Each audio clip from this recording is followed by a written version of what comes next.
Plutôt discrète dans les médias depuis l'élection d'Emmanuel Macron, Nadine Morano fait désormais entendre sa voix sur les réseaux sociaux. L'ancienne ministre du gouvernement Fillon n'épargne personne depuis quelques jours, La République en marche, le PS et même son propre camp, les Républicains.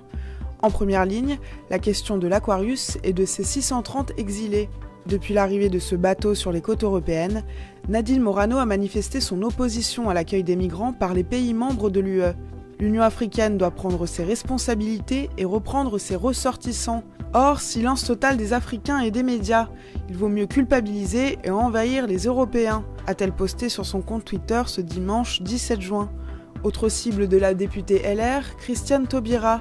Dans une interview accordée au JDD, l'ancienne garde des Sceaux signe une tribune au vitriol dans laquelle elle déplore l'inaction des Européens face à l'Aquarius. Une dictature de la pensée et une culpabilisation permanente pour Nadine Morano. Enfin, c'est à la première vice-présidente de son parti que s'en prend la députée européenne. Dans Le Parisien dimanche, Virginie Calmels évoque les rivalités internes aux Républicains entre Laurent Wauquiez et plusieurs élus. Une interview vivement critiquée par Nadine Morano.